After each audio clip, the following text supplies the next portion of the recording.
Doctora, le escuchamos. Buenas noches. Gracias. Buenas noches, doctor Moisés Guamán. Buenas noches a todos los participantes a este primer curso teórico-práctico sobre ecografía básica a lo avanzado de ginecobstetricia. Quiero sumarme a los agradecimientos del doctor Juan Carlos Delgado, jefe de servicio y organizador de este curso.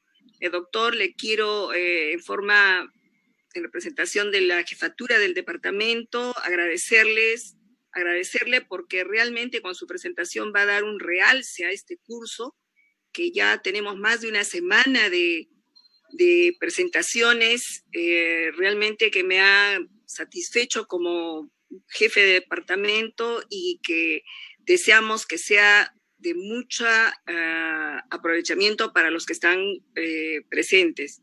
Mis saludos, doctor, y nuevamente gracias y adelante. Gracias a usted, doctora Cajas. Una razón por la que acepté gustoso la invitación era para saludarla personalmente. ¿Quién iba a pensar que iba a haber coronavirus? Así es, doctor. ¿Quién iba a pensar? Claro, bueno, ahí estamos para Gracias. Empezar. Bien, entonces, aquí le voy a presentar el aporte del ultrasonido en todo lo que es masa anexial, ¿correcto? Masa anexial. El objetivo de la presentación, en primer lugar, es mostrarles cómo con un examen ecográfico que integra la tecnología que tenemos a la mano, el 2D, el Doppler y la ecografía volumétrica, podemos realmente llegar al objetivo principal, que es determinar si esa masa corresponde a ovario o no, y si corresponde al ovario, tiene o no posibilidad o riesgo de ser maligna, que es lo más importante, ¿no?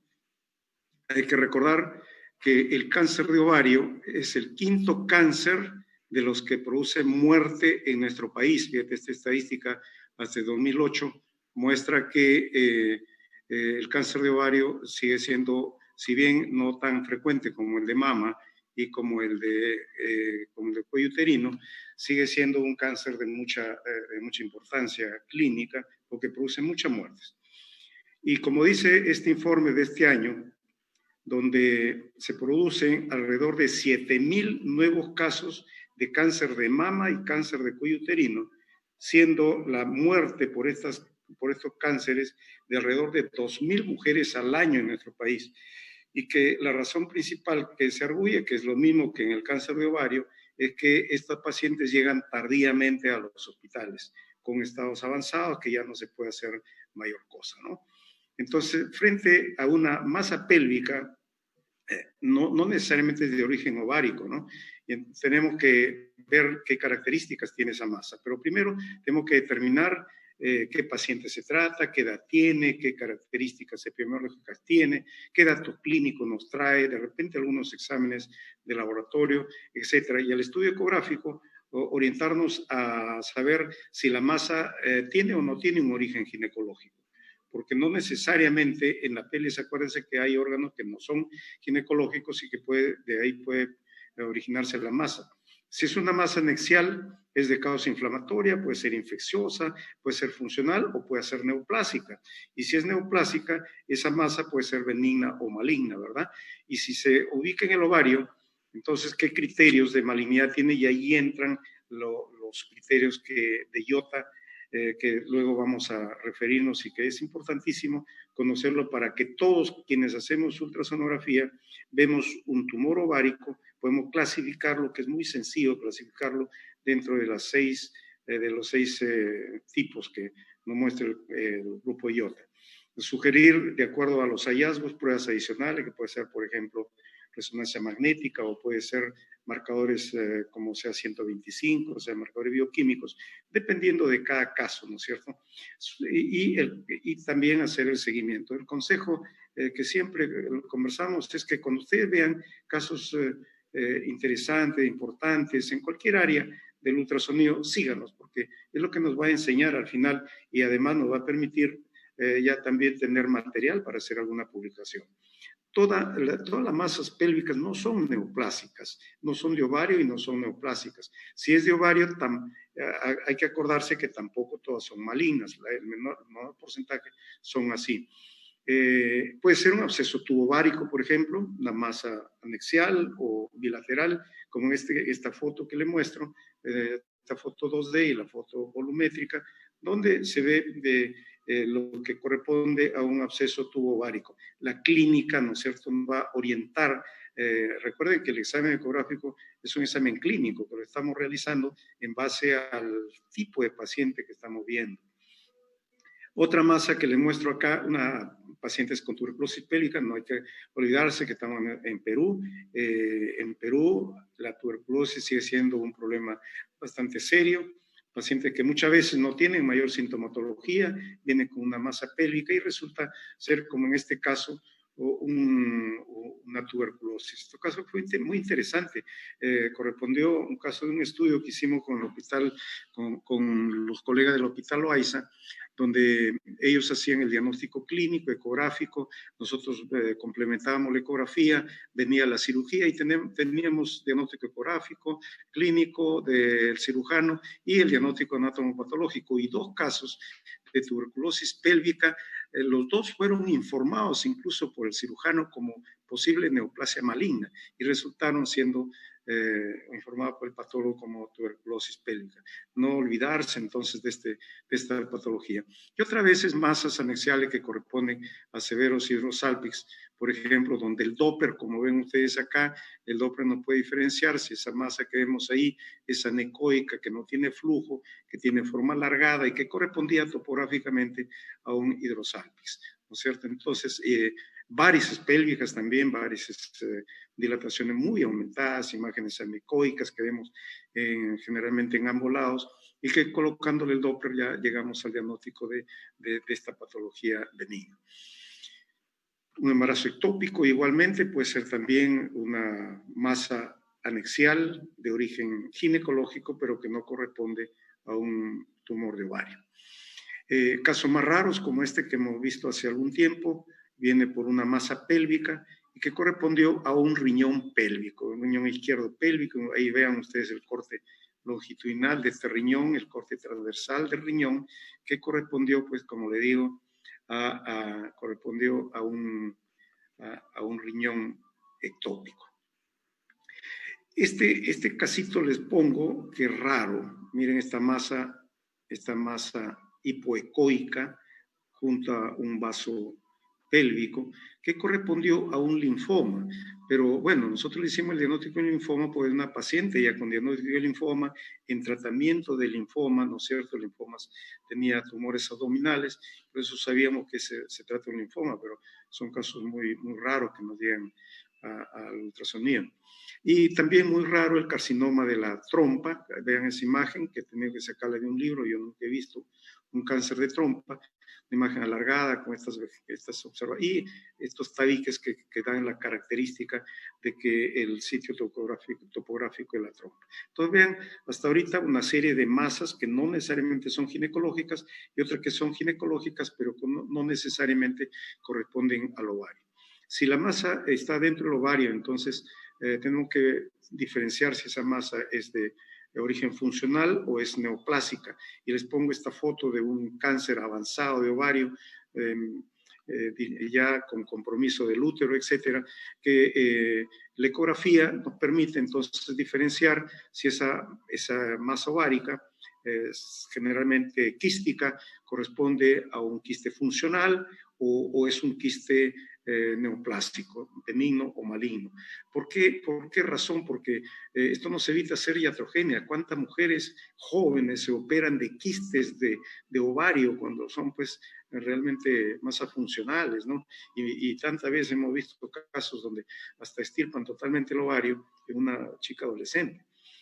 Y el otro punto que es, creo, lo que nos reúne fundamentalmente ahora es determinar los riesgos de los marcadores de malignidad que tiene este tumor. Los marcadores de malignidad, y también nos sirve la ecografía para hacer punciones como diagnóstico, como en algunos casos como terapéutica. ¿Por qué es que es tan importante diferenciar un quiste funcional de un orgánico? Pues estos quistes funcionales tienen resolución espontánea, a diferencia de los otros quistes que generalmente requieren un tratamiento quirúrgico. Entonces, el riesgo de malignidad de este tumor es importantísimo sospecharlo, ¿no es cierto? Porque como les adelanté, necesita a lo mejor resonancia magnética, sea 125, referirla a un centro oncológico, recordar que la primera intervención de ese cáncer de ovario es fundamental para el pronóstico de esa paciente. Mejora el pronóstico de vida, reduce costos porque no está deambulando el paciente, es probable que reduzca también muchísimo los meses antes de la cirugía, y además nos sirve para retroalimentar nuestras guías, que debe ser el referente que nos debe guiar a nosotros en el manejo de nuestros pacientes. Le pongo ahí la foto del Hospital Revalletti, donde trabajé por muchos años, porque es uno de los hospitales que tiene centro oncológico dentro de la Seguridad Social. Entonces, han habido en todos estos años una serie de puntuaciones, de formas como determinar el riesgo de malignidad de ese tumor de ovario.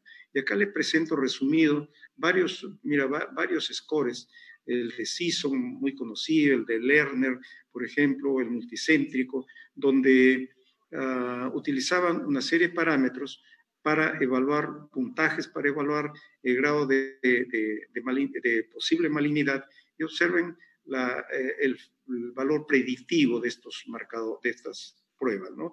Sensibilidad 87, 93, 74, una alta sensibilidad que muestran todas estas pruebas. Pero si nos vamos, miren, al valor predictivo positivo, 41, 33, un valor predictivo positivo bastante bajo. ¿Qué significa, por ejemplo, 41? Que de 100 casos que la ecografía, la puntuación, aplicada a esta puntuación, le decía que era de origen maligno, solamente en 41 casos se comprobaba que era un cáncer. Entonces, la cantidad de falsos positivos es altísima.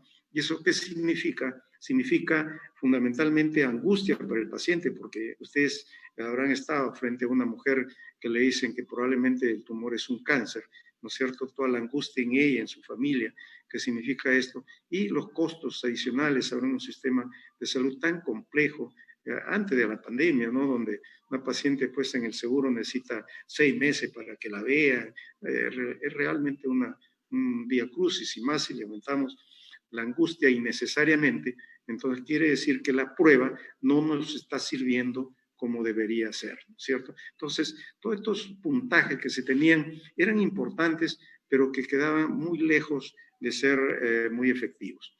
Es por eso que el año 2000 aparece en el Ultrasound, la revista blanca, cuyo primer director y fundador fue el doctor, ¿cómo se llama? El doctor, ahorita recuerdo que lo hemos traído a nuestro país un par de veces, Stuart Campbell, primer fundador de ISUOG, fundador de la revista y un gran profesional, 2 veces en nuestro país. La última conferencia la dio con nosotros acá en Lima, un maestro de primera. Entonces, en esta revista, un grupo de la ISUOG, el grupo llamado IOTA, que era un grupo internacional de análisis del tumor de ovario, plantean una serie de datos para estandarizar, porque como ven, pruebas por acá, puntaje por allá, para estandarizar criterios en relación al tumor de ovario. Y criterios en relación a términos, a definiciones, a medidas, a criterios del Doppler, etc. Que aparecen así en estos criterios de IOTA. Por ejemplo, cuando vemos una imagen quística, evaluamos la pared interna de este quiste y tenemos que informarlas, importantísimo, informémoslo siempre así. La pared lisa o es irregular, como esta, por ejemplo. Lisa o irregular, muy simple, muy sencillo, como la pared en un quiste, la pared interna. Si ese quiste es anecoico totalmente, ¿no es cierto?, o tiene ecos en su interior, ecos difusos, ecofinos, etcétera, o tiene estas imágenes que ustedes alguna vez habrán visto, que es fibrina, esos son coágulos que están dentro, que son imágenes ecogénicas, ¿no es cierto?, que son de fibrina y que muchas veces, como esta, por ejemplo, podría hacernos pensar que se trata de una vegetación interna, ¿no? Y pensar que se trata de un tumor maligno. Por supuesto que sí. Entonces lo único que nos quedaría ahí ponerle el Doppler a esa imagen y ver que no hay flujo porque es un coágulo. Incluso presionar con el traductor un poco, hacer cambiar un poco de posición a la paciente y muchas veces ese coágulo cambia de posición y estamos descartando una posibilidad, sobre todo cuando no hay Doppler, ¿no? Descartando la posibilidad de que se trate de una vegetación. O hemorrágicas como esta, o patrones mixtos como estos, ¿ve? Acá hay un nivel incluso donde puede haber una sangre más densa acá, ¿no es cierto?, que por gravedad va cayendo la parte más densa, y estas imágenes que son imágenes mixtas o de abscesos, etc. Entonces, el patrón de las imágenes intraquísticas lo definimos como anecoico, con estos difusos, ecos posiblemente hemorrágicos, o de patrón mixto, que es muy simple, muy simple estas clasificaciones, ¿no? Y siguen mostrándonos imágenes como presentar un quiste unilocular, como este, si tiene esta forma, que puede ser un hidrosalpix, quistes uniloculares, quistes multiloculares, o sea, 2 o más cavidades, ya tenemos que informarlo con un quiste multilocular. O un quiste multilocular puede ser completamente líquido o tener algún componente sólido, ¿no es cierto? Pero siempre en un quiste, para hablar de quiste, el 80% o más tiene que ser líquido y el resto puede ser sólido, ¿no es cierto? Acá vemos un quiste unilocular con componente sólido, un multilocular con componente sólido y acá un quiste sólido. Y este quiste sólido puede tener también componentes quísticos, anecoicos, y llamamos un componente sólido, un tumor sólido, con componente quístico. Entonces, de ahí, mira, es muy sencillo las clasificaciones que nos ofrece IOTA, como la vamos a ver. Y lo otro es que si ustedes ven una vegetación, ¿no es cierto? La forma de medirla es de la pared hasta el extremo o con esta forma, solamente la parte que entra, la parte líquida de un quiste unilocular, por ejemplo. Es la forma como ustedes deben medir la longitud de las vegetaciones. ¿Por qué? Porque igual que en los criterios que son fundamentales, en criterios de malignidad, como por ejemplo, tenemos una pared más gruesa de 3 milímetros o una vegetación mayor de 3 milímetros, son marcadores de riesgo, ¿no es cierto? Para eso sirven estos parámetros que debemos manejarlo todos. Y si ustedes observan líquido en el Douglas, mídanlo en esta forma, como si medimos, recuerden que en obstetricia medimos el pozo, ya olvídense del lila, medimos el pozo más grande, es el pozo vertical.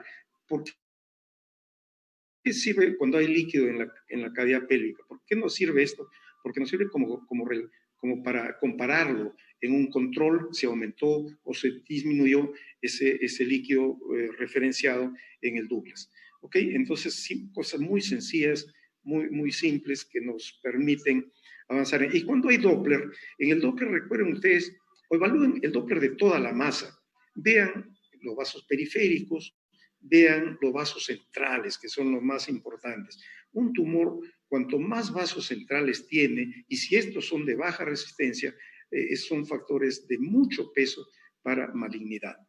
Entonces, a pesar de que IOTA nos aconseja que el Doppler solamente lo clasifiquemos como ausencia de flujo, como escaso flujo, como moderado flujo y como flujo muy intenso, sin embargo, no dejen ustedes de medirlo, utilizar el IP, ver lo que llamamos el mapa vascular, informarlo con un mapa vascular abundante en la parte central, fundamentalmente, ¿no es cierto?, que son marcadores muy importantes de riesgo.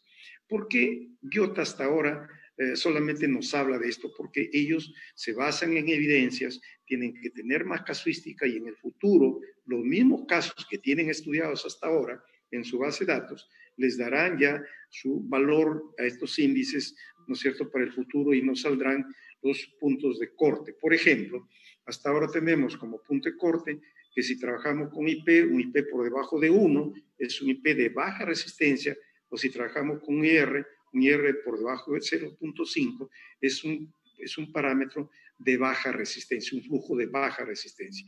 No es porque IOTA no nos pide eso, tienen que hacerlo. Recuerden ustedes otro mensaje. Lo que nos viene en la información basada en evidencia no es la verdad absoluta. De nuestra observación, de nuestros aportes, pueden seguir nuevas verdades e ir avanzando, porque lo que nos interesa es tener pruebas que nos identifiquen mejor el grupo de pacientes que deben ser especialmente manejadas, que son las pacientes con cáncer. Esta es la clasificación de IOTA: un quiste unilocular, multilocular, unilocular sólido, multilocular sólido, sólido y no clasificable. Bien, ¿eh? Sencillo, fácil. Todos debemos utilizar esta clasificación. Y en el no clasificable el problema es que entran a veces hasta un cuarto de casos, 25% de pacientes que no pueden ser clasificados de acuerdo a esto. Ese es uno de los problemas de esta clasificación. Y luego el 2008, ya evaluado, fíjate, varios años ya de este grupo de Timmerman, Testa. Acuérdense que Timmerman lo tuvimos acá con el doctor Burnet, la doctora Valentín, la doctora Testa, que son gente muy referente, que se dedican solamente a hacer el ultrasonido ginecológico en Europa. Ellos, el 2008, ya de acuerdo a la experiencia que tuvieron multicéntrica, refieren 5 reglas de benignidad. Mira, que sea quiste unilocular, ¿no es cierto? Que No se vale, claro que se vale.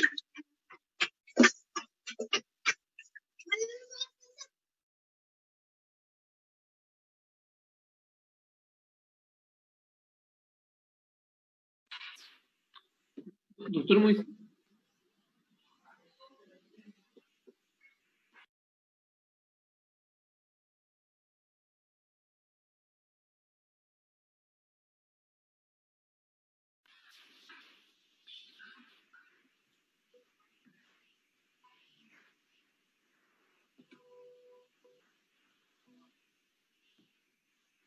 ¿Ahora sí? ¿Ahora sí? Sí, doctor, ahí estamos. Ok.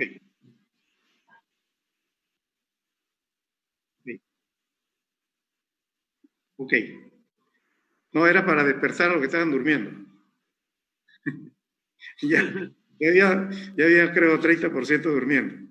Ya, bueno, entonces, mire, 5 marcadores de benignidad, ¿no? Cuanto más marcadores haya, lógicamente, que más probable que sea benigno, ¿no?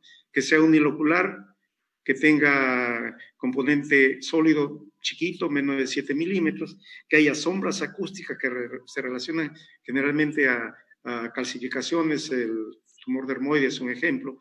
Tumor de menos de 10 centímetros, mira, multilocular, y que no tenga flujo, Esos son los marcadores que nos dicen que el tumor es lo más probable que sea benigno. Y maligno, cuando el tumor es sólido, irregular, cuando hay ascitis, cuando hay más de 4 estructuras papilares, cuando tiene el tumor sólido más de 10 centímetros, ¿no es cierto? Irregular multilocular de mayor de 10 centímetros, y cuando el Doppler es de alta visualización. O sea, un Doppler muy intenso, muchos vasos, sobre todo en la parte central. 5 parámetros. Si podemos conjugar esos parámetros de benignidad y malignidad, ¿no es cierto?, y acercarnos a identificar ese tumor de acuerdo a estos criterios, que al final son los mismos, como vamos a ver, que hemos venido examinando de hace muchos años atrás.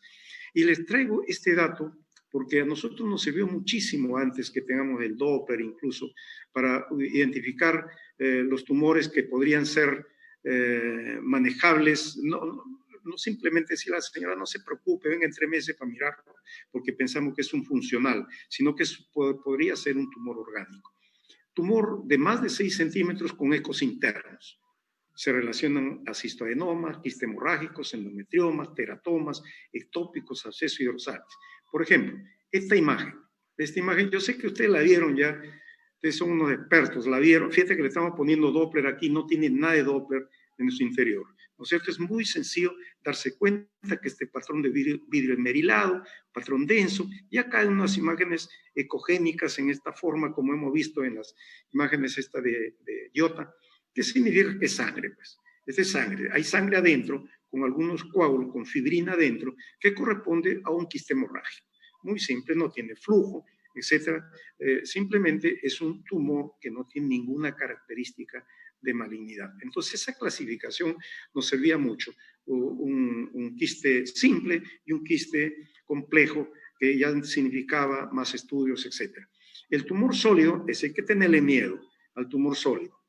Adenocarcinoma, puede ser un teratoma también, ¿no es cierto? Un adenoblastoma, un fibroma ovario, que es raro. Disgerminoma, no se olviden de los disgerminoma, una mujer joven, 22, 24 años para abajo, tumor sólido, a veces bilateral, con bastante flujo.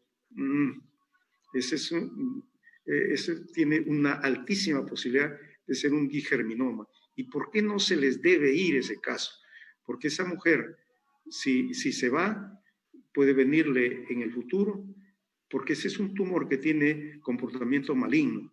Puede venir en el futuro con la necesidad de hacer una terapia, ¿no es cierto?, muy extensa. Esa mujer se queda sin útero, sin ovarios y sin posibilidad de tener hijos. Entonces, disgerminoma, recuérdenlo, como tumor sólido de mujeres. Yo recuerdo muchísimo el caso de una chica de 20 años que nos llegó en un curso, estábamos haciendo un curso, le dio un colega para verla, y cuando conversamos con ella, el antecedente era que un año atrás había sido operada en un hospital general de un tumor que se le había torcido, un abdomen agudo. Llegó a un hospital general, la operan de emergencia por un tumor de ovario, le sacan el tumor con todo ovario y se va a su casa.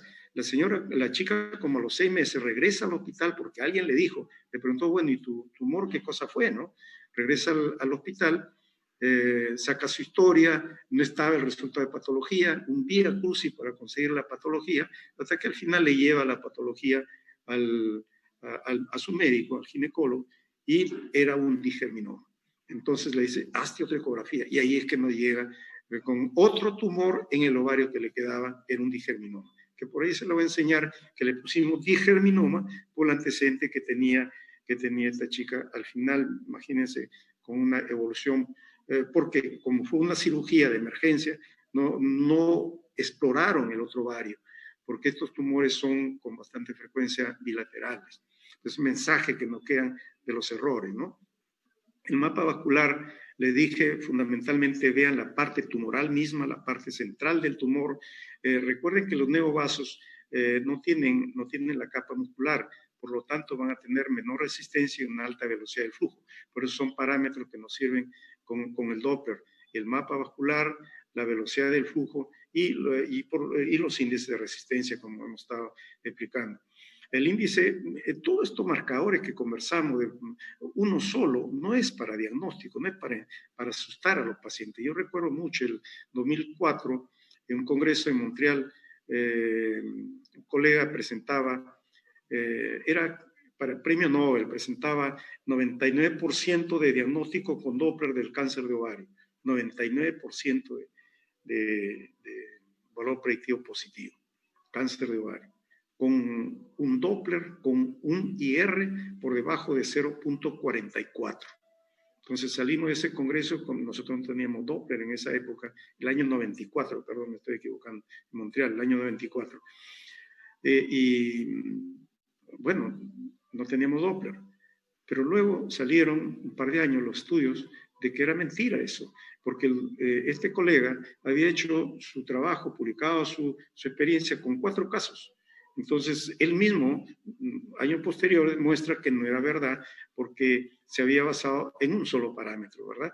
Entonces, eso es importante. Cuanto más parámetros de malignidad tengamos, más probable que sea un cáncer. Acuérdense que hay neovascularización fisiológica, ¿no es cierto?, en un folículo que está creciendo. En este caso, miren este caso, 5 centímetros de tumor grande, con un flujo inmenso en la pared de la masa, con sangre adentro, ¿ven? Porque esta es sangre, esta es fibrina.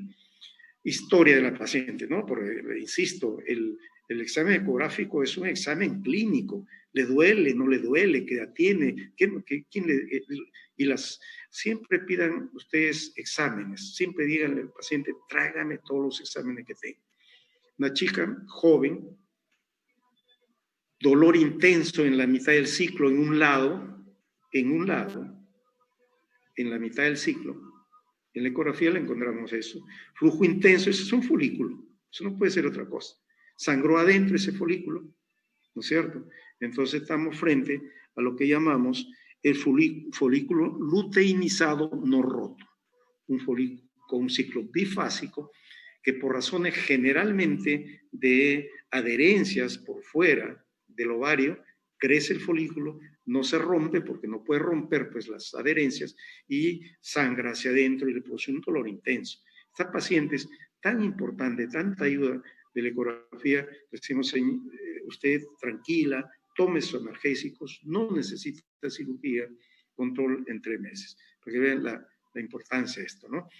La doctora Pascual, que es conocida también por muchos de nosotros, porque la hemos tenido en nuestro país también, maneja en Dexeus, maneja el servicio de ecografía ginecológica, más de 20 colegas haciendo todo el día solo ecografía ginecológica, publican mucho. El año 98, con el Doppler, mostraba hasta una sensibilidad de 96% para identificar los tumores dermoides, porque no tienen flujo los tumores dermoides generalmente. No tienen flujo, ustedes ven componente, el componente que tiene estas masas, pelos, grasa, no hay flujo adentro, o muy poco flujo periférico, de alta resistencia. Entonces nos daba una evidencia de una sensibilidad bastante alta, con un valor predictivo positivo también del 98%. Vean ustedes estos casos que les muestro, estas líneas que ustedes ven paralelas, que son pelos, no tiene muy poco flujo periférico, casi nada, ¿no es cierto? Nada de flujo adentro, igual que esto, un vidrio esmerilado, ¿no es cierto? Correspondiente a un endometrioma, a un tumor dermoide. ¿Ok? Entonces, mensaje que la observación del 2D, que es lo fundamental, lo básico, si tenemos 3D van a ver que nos ayuda mucho también, pero el 2D y el Doppler son las herramientas fundamentales para esto. La misma doctora Pascual en ese trabajo muestra una sensibilidad de 79%, valor predictivo positivo también de 79% para los tumores malignos. 79, uno dirá, bueno, 80%, es un valor predictivo muy bueno, sí, pero en nuestro país, esas pacientes, ese 20% de pacientes que no se identificó el riesgo, se van y regresan 2 años, 4 años, regresan con un cáncer avanzado y van a sumar la lista de los casos que sabemos, ¿no es cierto?, que llegan tardíamente, no solamente a los hospitales generales, a neoplásicas, tardíamente, y es por eso que hasta ahora el pronóstico de esta paciente con cáncer de ovario no ha mejorado. No ha mejorado ni acá, ni en otros países, incluso países desarrollados, con estudios que ahora hay genéticos. Ustedes saben, el cáncer cada vez se descubren más factores genéticos, más cáncer asociado a alteraciones genéticas con tratamientos, incluso a nivel molecular genético. Sin embargo, realmente el tiempo de sobrevida no ha mejorado realmente, y ha mejorado en Estados Unidos, con una conferencia que hace poco nos presentó un oncólogo americano, donde ha mejorado sí la calidad de vida, pero no el tiempo de sobrevida. Ecografía 2D, esta masita acá, bien redondita, que tiene un flujo periférico de moderada resistencia, 0,6, 5, flujo, este es el 3D con Doppler, muy vascularizado, ¿no? Y bueno, pues al final, ¿quién no va a decir que si es benigno o maligno va a ser el patólogo? Entonces se trató de un estrumo ovárico, una colega ginecóloga que felizmente que salió ese resultado, ¿no? El 3D, le digo, el examen volumétrico, si tienen, entrénense, háganlo, porque ayuda mucho. Y yo no tendría que hablarle mucho de eso, sino enseñarles solamente, este es uno de nuestros casos, vean ustedes los tabiques, las vegetaciones, cómo se observa, como si estuviéramos cortando realmente, y hiciéramos una observación macroscópica del tumor. Así se ven los cánceres de ovario, así se ven. Y el Doppler con el volumétrico se ve el grado de vascularización, tendríamos oportunidad de de rotarlo, de entrar, salir del tumor, tanta herramienta que nos puede mejorar, ver el contorno del tumor mucho mejor que con el 2D, de las paredes, ¿no es cierto?, las vegetaciones. El Vocal, este Vocal es un programa que inicialmente, volumétrico, inicialmente se creó para medir volumen, pero que luego se ha agregado una serie de herramientas más que nos permite determinar la relación entre lo que es vaso y lo que no es vaso. Por lo tanto, cuánta vascularización tiene ese tumor. Les muestro casos con volumen, como se puede observar mejor los tabiques, ¿no es cierto? Este es el Vocal. Este es el Vocal y el histograma de volumen, que es adicional al Vocal, donde se muestra acá la relación entre lo que es rojo, lo que es sangre y lo que es gris. Y cuanto esas relaciones, ¿no es cierto?, cuanto más sean a favor del rojo, será que el tumor es más vascularizado. Son herramientas que le digo que no están en uso común porque son adicionales, aumentan costo de equipos, deben utilizar en centros oncológicos, pero que nosotros lo tenemos porque necesitamos que todos se informen que existe esta tecnología y cuánto nos podría servir, ¿no? Este es el Vocal, el histograma, ¿no? Esta diapositiva es bien interesante, bien interesante. 2003, mira, el profesor Alcázar, que estuvo con nosotros en el último congreso de la Sociedad de Ultrasonido, muestra un estudio multicéntrico bien importante, porque tiene 565 casos benignos y 141 cánceres, es un trabajo muy importante, donde muestra los parámetros que tienen diferencia estadística importantísima, profunda, la edad de la paciente, 42 contra 10 años de diferencia, ¿no es cierto? El volumen, 51, 140, la edad de la paciente, el volumen, si son bilaterales, el grosor de la pared del tumor, el grosor de la vegetación, el componente sólido, ¿no es cierto? En el Doppler, el índice de resistencia, el pico de flujo sistólico. Entonces, ya estamos, mira, de hace 20 años con evidencias clarísimas de cuáles son los parámetros que tienen diferenciación estadísticamente significativa para orientarse a un tumor posiblemente maligno. Entonces, cuanto más de estos parámetros tengamos, más posibilidad de que sea un tumor. Entonces, en ese estudio, crearon un score donde por encima de 6, papilas gruesas, áreas sólidas, flujo, la velocimetría del flujo, ¿no es cierto?, tenían, vean ustedes, una sensibilidad de 91%,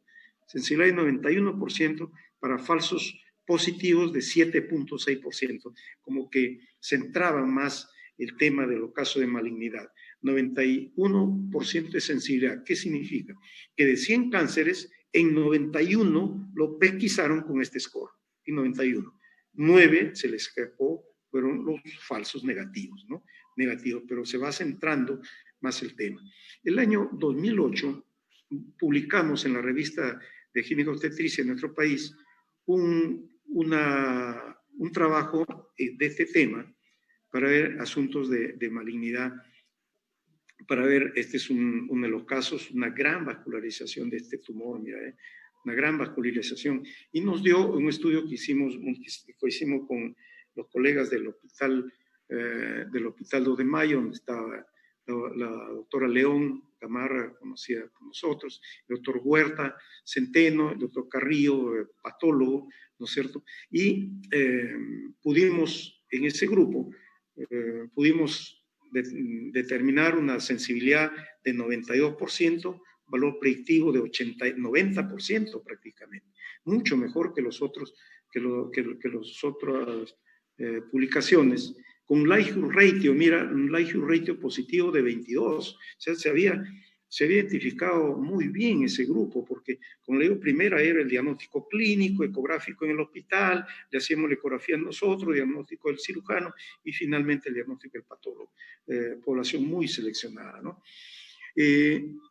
Luego, ya una cosa más grande, el año 2008, este mismo grupo de Timmerman, con esos criterios de benignidad y malignidad, estudian cantidad de pacientes, fíjate, más de 1000 pacientes, de los cuales 330 casos fueron malignos. Ya es una casuística muy grande, porque son estudios de muchos países de Europa, ¿no? ¿Qué nos muestran al final en este estudio? Observen, sensibilidad 95%. Valor predictivo positivo no lo publican. Likelihood ratio positivo es 10, de 10. ¿Qué significa eso?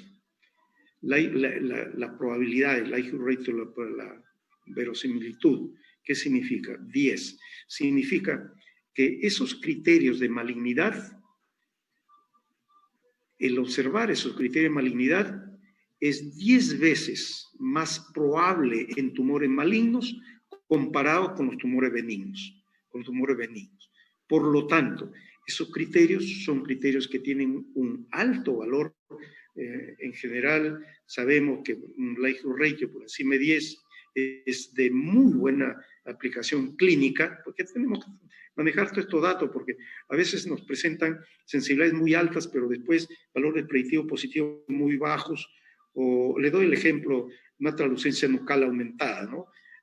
Sensibilidad, pone 80%, pero valor predictivo positivo 5%. Entonces, ¿tú qué dices? ¿Qué pasa? Ese es el problema, es la prevalencia de la patología, ¿no? Entonces, acá tenemos pruebas que cada vez se acercan más a ser muy eficaces, muy seguras en la selección de estos pacientes que van a pasar a otros estudios, ¿no es cierto? Y como ellos están juntando esta base de datos, el año 2010 salió un análisis de esos datos que tenían hasta ese momento de casos de cáncer, de metastásico, cáncer primario, ¿no es cierto? Y lo que hacen es que esos casos, ya evaluados por diferentes colegas, fueron evaluados por otra persona, ¿no es cierto?, que veía solamente las imágenes, etcétera, un experto, digamos, ¿no? Veía las imágenes y encontraron que los valores predictivos del grupo que habían visto los casos en general, porque uno de los objetivos de este IOTA es de que todo lo que hacemos ultrasonido, lo utilicemos y identifiquemos los grupos de riesgo. Ese es el objetivo, con gente que no tenga tanta experiencia, porque si no, pues mándale todos los casos pues, a un experto. ¿Y quién es experto, no? ¿Quién podría decir yo soy experto? No creo que nadie, ¿no? Entonces, ese es el objetivo de IOTA. Y vieron que no hay diferencia mayor entre los resultados predictivos del grupo de segunda opinión con el grupo que había visto los pacientes, ¿no? Luego han salido otras publicaciones ya utilizando la ecografía volumétrica con el Doppler, etcétera, que son trabajos muy pequeños, resultados muy diversos, pero les informo. Igual que esto también, que como los radiólogos tienen el GRADS, ¿no es cierto?, para mama, etcétera, también publican su GRAD para el tumor de ovario y lo clasifican en 5 grupos, pero basándose en los criterios de IOTA de acuerdo a que tengan que no tenga ningún marcador de riesgo, a que tenga 1, 2 o a que tenga más de 2, que sería en el último grupo. Y de acuerdo a eso, pues se encuentran que los grupos se pueden clasificar muy bien y en eso que tienen 4 o 5, miren la mayor cantidad de casos de malignidad, ¿no? De malignidad. Entonces son diferentes formas de ver, pero ya utilizando el criterio de IOTA. Estos fueron los resultados de esto. Entonces, como ir dándole ya vuelta al tema, remarcando lo más importante, podríamos referir que 2 o más marcadores de riesgo sospecha, no la dejen ir a esa paciente. Presencia de vegetaciones intratumorales de más de 3 milímetros, tumor de más de 10 centímetros, tabiques de más de 3 milímetros, presencia de masa sólida dentro del tumor o todo el tumor es sólido, abundante vascularización Doppler, color con patrón de distribución central, presencia de líquido acítico, superficie irregular del tumor, si tienen 3D, entrénense en usar el 3D, flujos de baja resistencia y R por debajo de de 0,5, IP por debajo de 1, y, como le digo, están con la paciente. ¿Qué edad tiene? ¿Qué marcadores bioquímicos a lo mejor les trae? ¿Tiene antecedentes genéticos esta señora? Relaciones, acuérdense, mama, tumor digestivo, de colon, otros tumores que pueden tener relación con el cáncer de ovario, ¿no? O cáncer relacionado, factores genéticos, la hermana tuvo cáncer, son factores genéticos. Actualmente, más o menos alrededor del 20 a 25% de los tumores de ovario ya tienen un factor genético de por medio, ¿no es cierto? Un factor genético demostrado. Le presento casos, miren.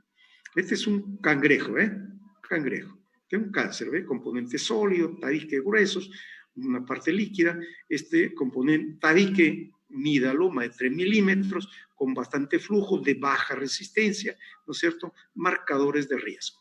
Marcadores de riesgo. Un tabique de 3.6 milímetros, ¿ve?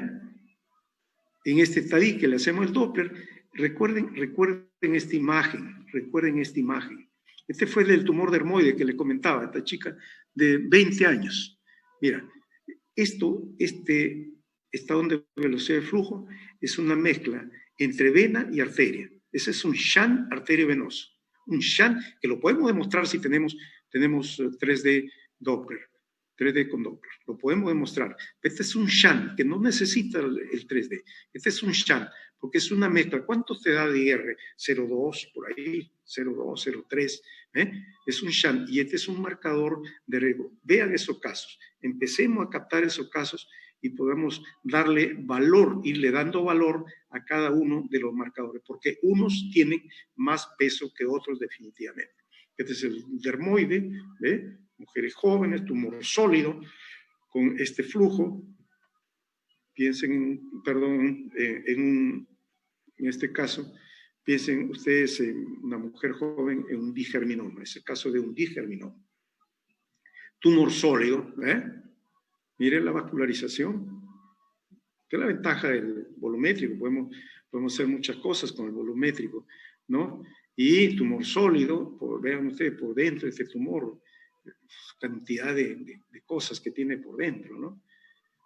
Y marcadores de riesgo, definitivamente. Todos estos son los casos que hemos visto.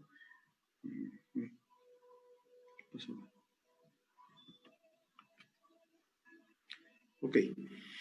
Entonces, la otra, esta imagen era para mostrarles con lo que hacen en el Reino Unido.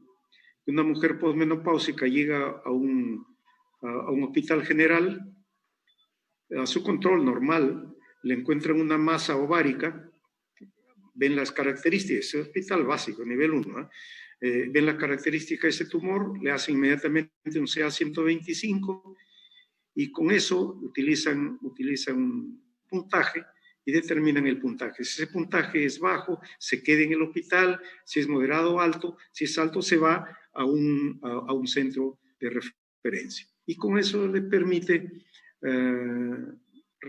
hacer una retroalimentación y ver qué está fallando, qué fallas hay en el primer nivel. De repente el equipo no sirve, de repente los colegas necesitan mayor capacitación, entonces nos permite mejorar el manejo del paciente, ¿no? Utilizando el CA125 y la ecografía en mujeres posmenopáusicas. Entonces, benigno maligno, ¿no? 2D, 3D, etcétera. Parece que nos ayuda toda esta ecografía integrada. Tenemos que publicar. ¿Cuántos casos? Los hospitales grandes, Loaiza, neoplásicas, nos gustaría muchísimo ver publicaciones, tener experiencias para esto, ¿no?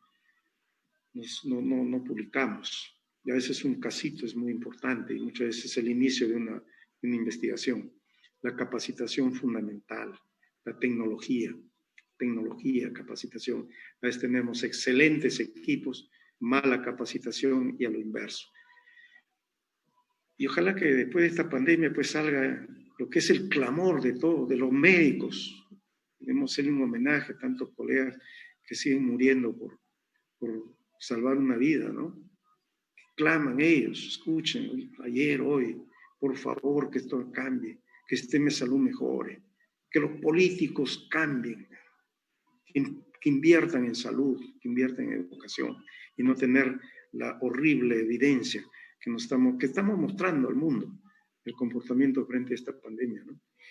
Los mejores resultados predictivos se obtienen combinando variables clínicas, ecográficas, resonancia magnética, tomografía y los marcadores humorales, bioquímicos, ¿no? Entonces son pacientes que deben ser estudiados. Identificar las características de la masa, su origen, su tamaño, su morfología, posible etiopatogenia, marcadores de riesgo, si es de ovario en relación a y clasificarla con la clasificación muy sencilla que nos da IOTA.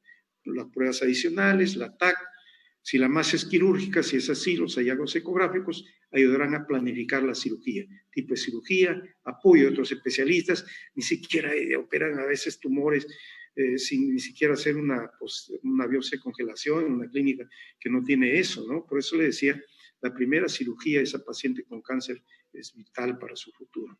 Caso que le muestro la resonancia magnética y esta es la patología, como esto nos puede adicionar información. Acuérdense que la ecografía es muy mala para retroperitoneo, muy mal. Y finalmente, utilizar adecuadamente el ultrasonido, nuestros hospitales, pelear por tener mejor equipamiento, que nos apoyen en la capacitación. No puede ser que el propio colega tiene que pagar su capacitación, es increíble. Utilizar los criterios de IOTA, identificando los marcadores de riesgo del nivel 1, porque si esa paciente va al nivel 1 por otra causa, y le hacen una ecografía ginecológica y tiene una masa y se pasó, eso puede haber sido el momento que puede haber salvado o tener por lo menos más años de vida en esa paciente. Evaluar nuestros resultados, propiciar el uso de guías y siempre, insisto, investigar. Y con eso vamos a terminar leyendo esto.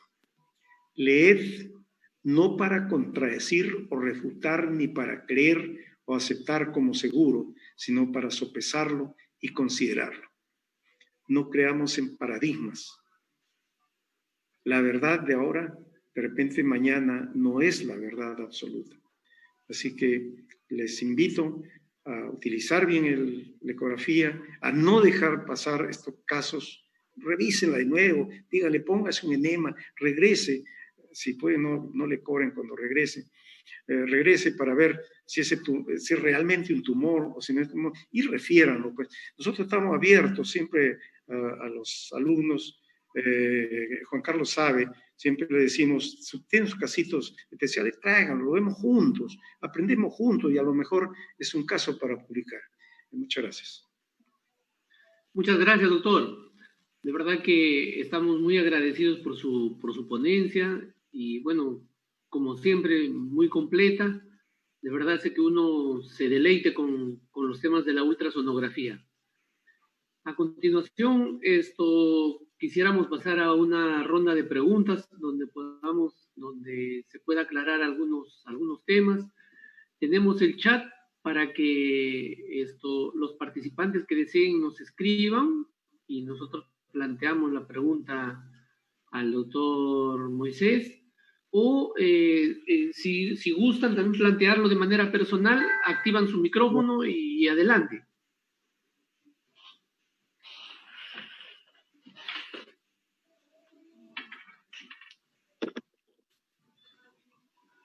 ¿Todo claro, colegas? ¿Alguna pregunta? ¿Cómo saber si no están dormidos? Miren que vamos a tomar examen. Le va a mandar las preguntas, ¿eh? Sí, doctor. Para ver quién no se durmió. A ver, escríbanos, por favor, por el chat. Bueno, tenemos en el chat, doctor, muchas felicitaciones por la ponencia, que ha sido de mucha altura. ¿Alguien quiere plantear alguna duda?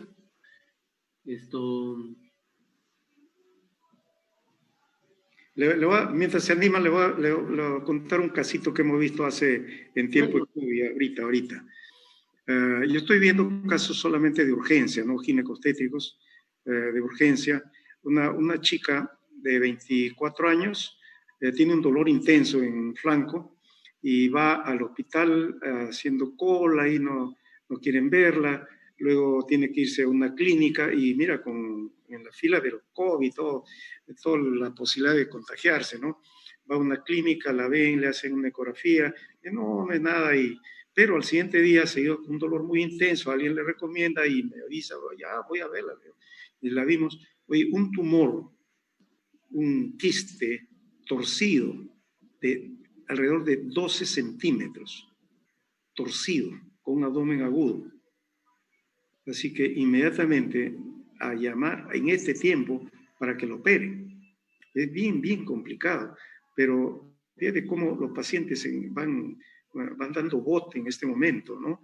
Y eso te lo dicen todos los que con las personas en obstetricia, es un problema bastante serio, ¿no? Bastante serio.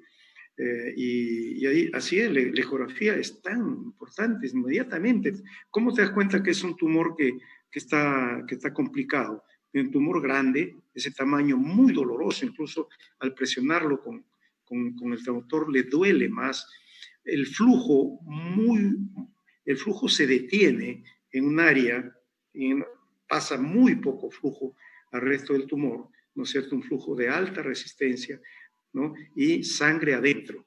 Mira, es un tumor torcido, definitivamente. Y es un abdomen agudo, y entonces esa paciente tenía que ser operada de inmediato. Esa es la ayuda de la ecografía, ¿no? Perfecto. Doctor, en el chat nos escribe Víctor Valer, nos pregunta, ¿recomienda usted tomar las ecografías de masa anexial con la vejiga vacía? Mire, primero, recomendación. Primero, hagan un examen abdominal. Correcto, nunca vayan a hacer el examen vaginal de entrada. Hagan el examen abdominal primero. Ahí les va a descubrir muchas cosas que no la van a ver por vía vaginal. En ese caso, puede tener la vejiga un poco llena y eso les ayuda mucho. Les ayuda mucho para observar, nos sirve como ventana para observar la pelvis. Pero vean hasta el hígado, vean hasta arriba. Una forma muy rápida. Luego van al examen vaginal, si es posible, porque hay pacientes que no pueden hacer vaginal. El examen vaginal, en ese caso, pues tiene que orinar la paciente. Pero, recomendación, acuérdense que están haciendo un examen ginecológico. Y en todo examen ginecológico tienen que evaluar también vejiga. Evaluar vejiga. La vejiga, no le pueden decir a la paciente, guarde un poquito de orina. No, vaya orine, porque mientras van haciendo el examen, probablemente la vejiga vaya llenándose un poco y necesitamos que esté un poquito llena la vejiga para evaluar vejiga, la relación del tumor con la vejiga y una serie de parámetros que no puede sentir, pero no van a examinar una paciente por vía vaginal con una vejiga llena. Primero, que es muy fastidioso para el paciente, y segundo, que no le va a permitir hacer un buen examen. Bien. Esto, doctor Castillo, el doctor Arturo Castillo, el director de nuestro curso, médico gineco-obstetra, coordinador o jefe de la unidad de ecografía de nuestro hospital, y quiere hacerle una pregunta, doctor Moisés. Doctor Castillo, lo escuchamos.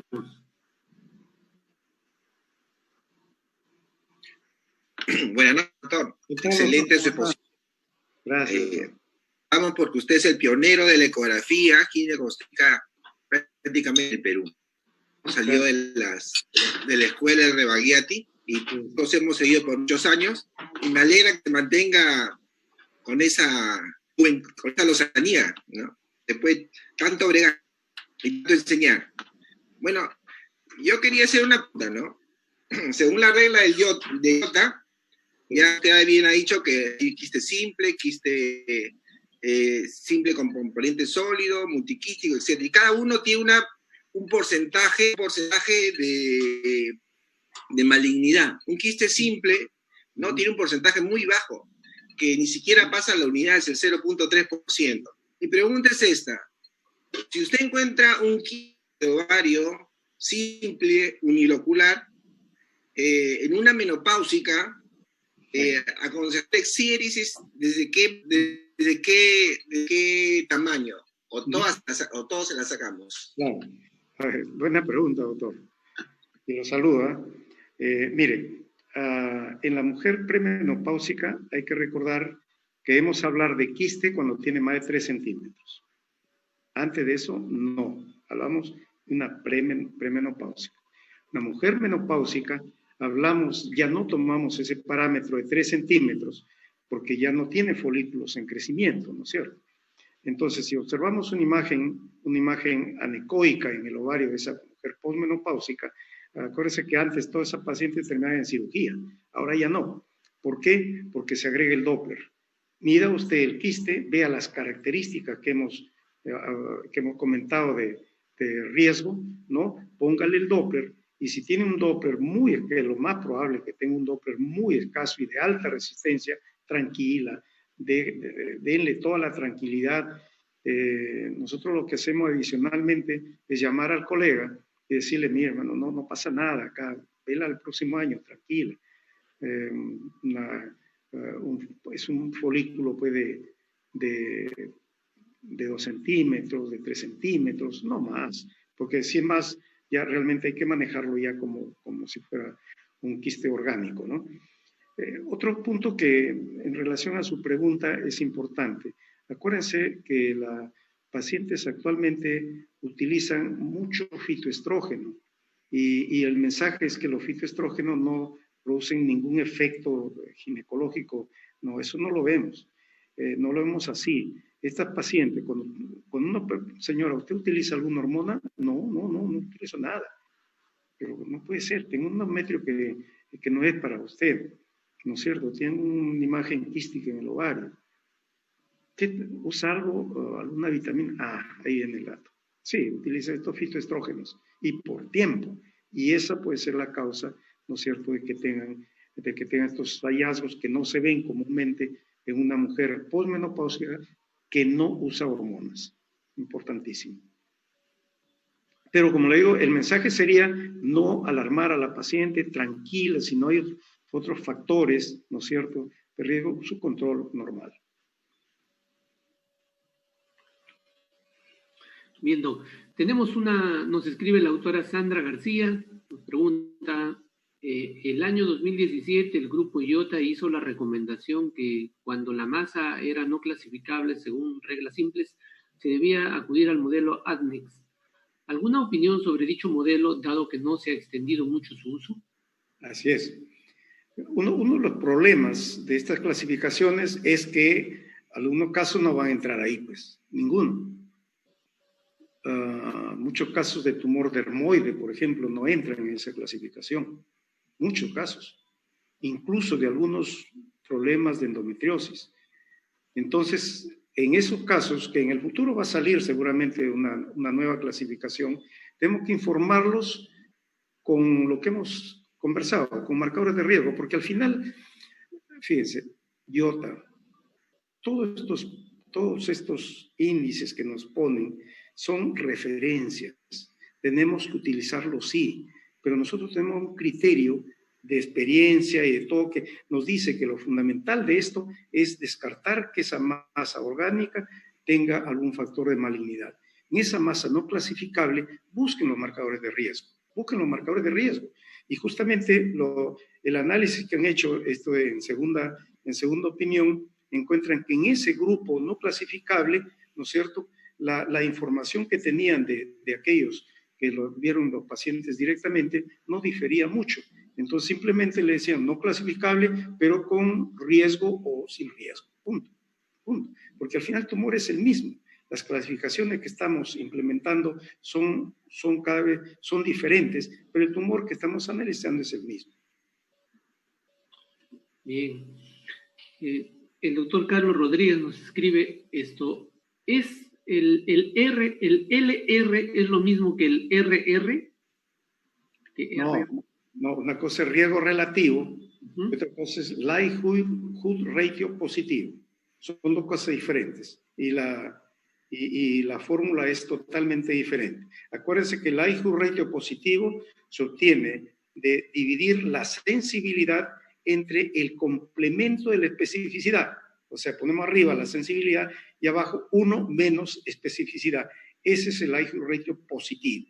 Correcto. ¿Y qué significa el likelihood ratio positivo? Como decía, 10. 10, por ejemplo, significa que la probabilidad de que esos marcadores de malignidad estén presentes en un cáncer es 10 veces mayor que en el que no es cáncer. La probabilidad de que esos marcadores estén presentes en el cáncer, en el positivo, es 10 veces más que en el negativo, en el no cáncer. Relación sensibilidad entre el complemento. Acuérdense que es el complemento LP1 menos especificidad, ¿no es cierto? Entonces, ese es diferente a lo que es el riesgo relativo. Y cuando hagan sus trabajos, nunca dejen de hacer esos análisis que son básicos, ¿ah? Porque, como le digo, si no, el trabajo no tiene el mensaje adecuado, porque yo puedo encontrar una sensibilidad muy buena, pero me sale un like ratio positivo de 3, 4, ese trabajo no sirve. Es decir, la prueba no sirve, no es que el trabajo no sirva, ¿no? Sino que están demostrando que la prueba no sirve. Correcto. Bien, doctor, gracias. El doctor César Coronel nos ha escrito una pregunta, pero no lo entiendo bien. Doctor Coronel, ¿podría plantearnos la pregunta desactivando su micrófono? Sí, buenas noches, doctor. Gracias por enseñanza y siempre aprendemos de usted. He sido su alumno. Una consulta. Cuando nosotros detectamos una lesión tumoral ya de compleja, de alto riesgo de malignidad, en el tratamiento, ¿se logra cambiar el pronóstico de esa paciente? Claro. Es muy tardío ya ese diagnóstico de un tumor.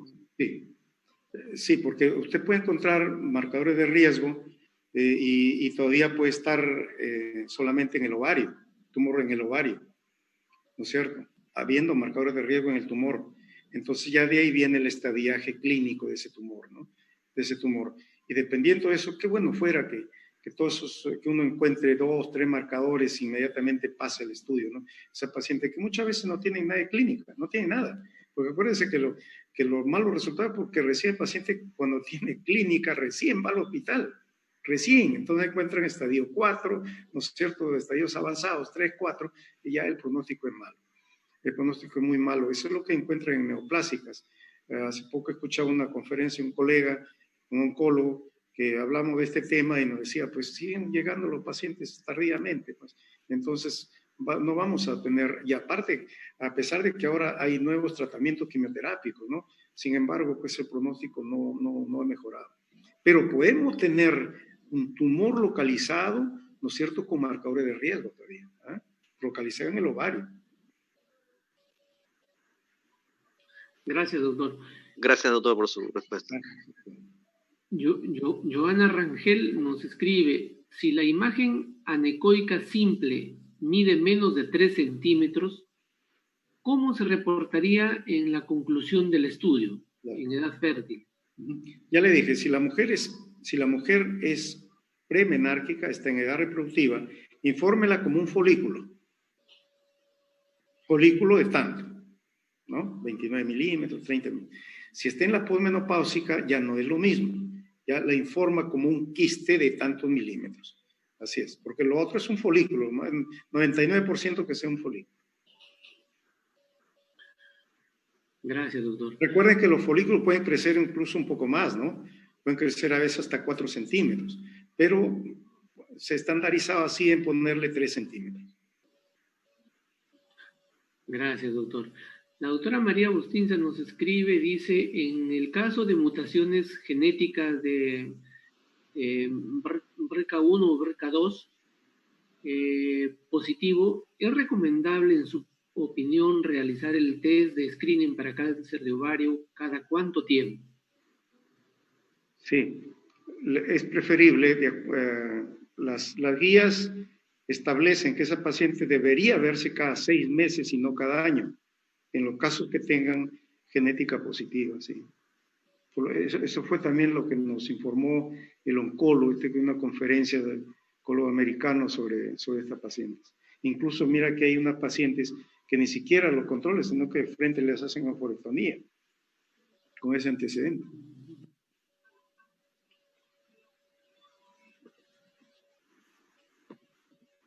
Muy bien.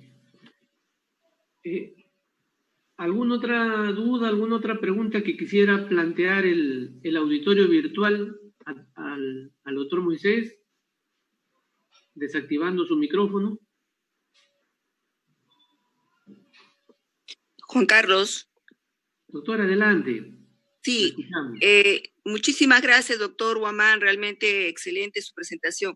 Yo quería preguntarle, ustedes he estado mencionando y sabemos que la mayoría de los casos que se diagnostica como cáncer de ovario llegan bastante tarde. ¿Cuál sería su recomendación de evaluación, así como estamos trabajando mucho con lo que es prevención? ¿Cuál sería la edad en la cual usted recomendaría que las mujeres nos hagamos ecografías pélvicas para ir en busca de la posibilidad de un cáncer de ovario? Sería mucho más, digamos, importante en los casos en los cuales sean mujeres con un antecedente familiar muy alto de cáncer de mama, de ovario, de colon, dentro de su historia familiar. Gracias por su respuesta. Gracias, doctora. En realidad el tema del cáncer de ovario pues, es un tema muy complicado, ¿no? Hasta ahora no hay una prueba con alto valor predictivo que sea asequible a toda la población, ¿no?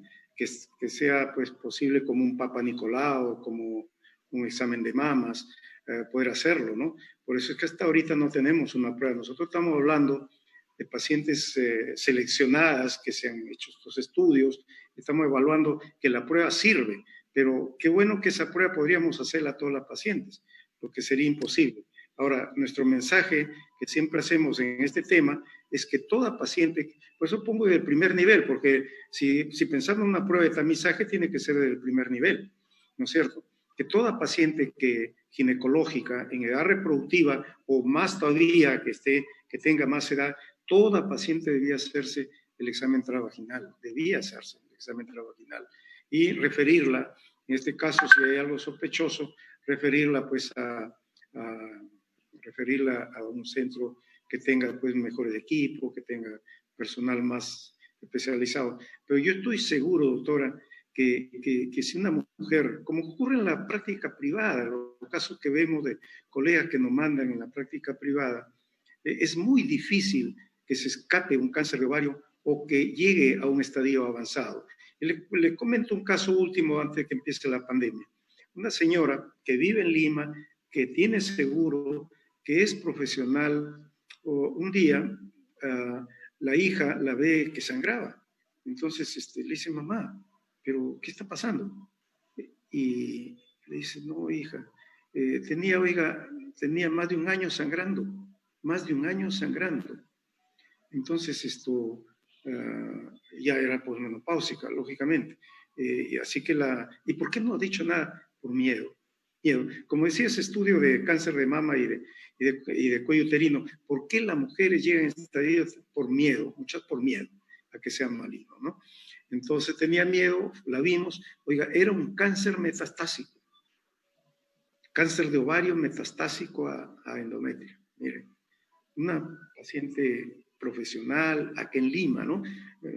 Entonces, el aspecto de educación en salud es fundamental, como en todo programa preventivo, promocional, es fundamental. Y en eso pues tenemos mucha eficiencia pues, del sistema de salud, ¿no? Que ni siquiera la parte curativa la tenemos, ¿no? Pero yo estoy seguro que implementando, como hemos puesto en muchos casos también, por ejemplo, en detección en obstetricia, las anomalías congénitas más frecuentes, las cardiovasculares. ¿Por qué no implementamos un sistema, ¿no es cierto?, nacional, como hay en otros países, ¿no es cierto?, que podamos identificar los casos de estas anomalías?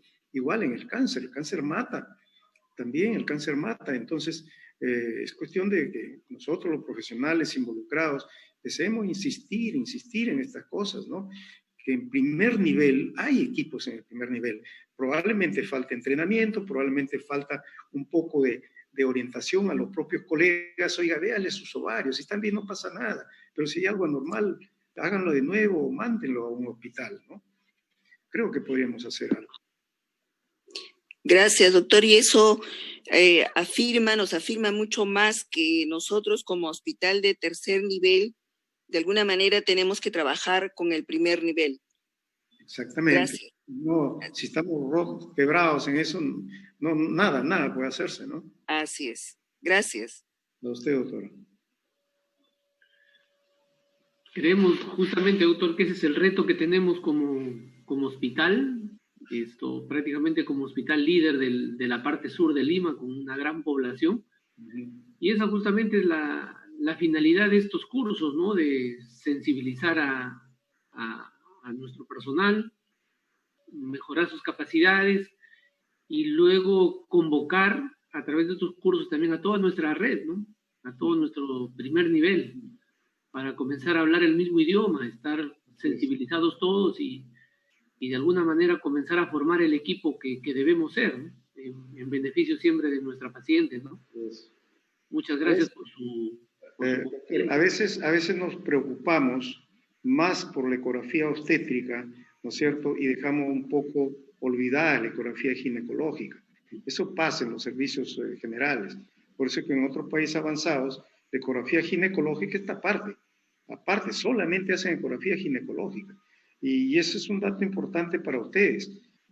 No necesariamente separarla, pero sí, de repente, algunos colegas que tienen más afición a la ecografía ginecológica la desarrollen más, ¿no es cierto?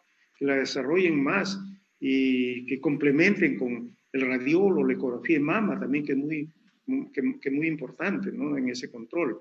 Y si cada vez, porque hay que ser honestos, muchos colegas que hacen ecografía ginecostétrica hacen muy poca ecografía ginecológica.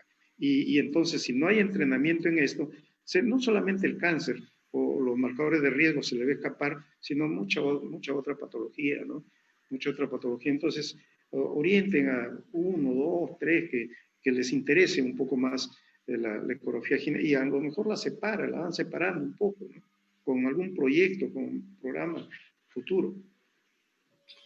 Muchas gracias, doctor. Definitivamente tenemos que considerar todo eso en la organización y en la evolución de nuestro servicio. Le reitero, doctor, nuestro agradecimiento por haberlo tenido esta noche hasta estas horas. Todos nosotros hemos aprovechado, los que ya lo conocemos, hemos sido sus alumnos, y bueno, creo que la mayoría hemos pasado por algunos de sus cursos muy buenos, que nos han ayudado muchísimo a apasionarnos con este tema de la ultrasonografía. Y bueno, para nosotros decirle que ha sido un gusto, que hemos disfrutado su conferencia, y a ver si en una próxima oportunidad lo volvemos a tener por acá. Muchas gracias, doctor. Gracias. En nombre de todo mi servicio y a nombre de todos los participantes del curso.